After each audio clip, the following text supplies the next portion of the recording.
محترم ناظرین، آج ہم ایک ایسے عظیم الشان عمل سیکھیں گے جن کو عمل کرنے سے 100 حج، بے حد صدقہ و خیرات، اور اس عمل کو کرنے سے بندے کے گناہ ایسے جھڑتے ہیں جیسے جڑے کے موسم میں درخت کے پتے جھڑتے ہیں، اور اس عمل کو کرنے سے جنات میں باغ لگتا ہے۔ تو ناظرین، ویڈیو کو آخر تک دیکھتے رہے، انشاءاللہ آپ کا وقت ضائع نہیں ہوگا بلکہ فائدہ ہوگا۔ حضرت عمر ابن شعیب رضی اللہ تعالی عنہ اپنے والد سے وہ اپنے دادا سے روایت کرتے ہیں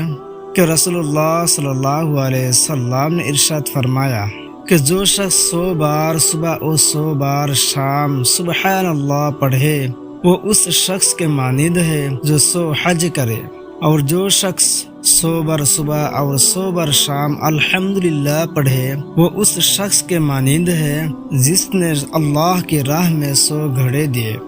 اور جس نے 100 بار صبح اور 100 بار شام لا الہ الا اللہ پڑھا وہ اس شخص کے مانند ہے جس نے اولاد اسماعیل علیہ السلام سے 100 غلام آزاد کیے،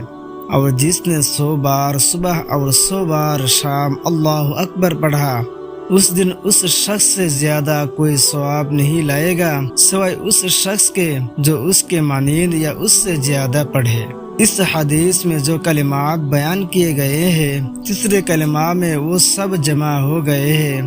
جو کہ یہ ہے سبحان اللہ والحمد للہ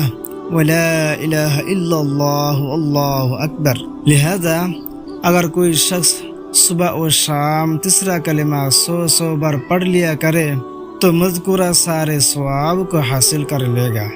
حضرت انس رضی اللہ تعالی عنہ سے روایت ہے کہ ان کلمات کے پڑھنے سے بندے کے گناہ ایسے جھڑتے ہیں جیسے پتے جھڑ کے موسم میں درخت کے پتے۔ جنت کی زمین چٹیل میدان بے درختوں والی ہے، اس کلمہ کے پڑھنے سے جنات میں باغ لگتا ہے۔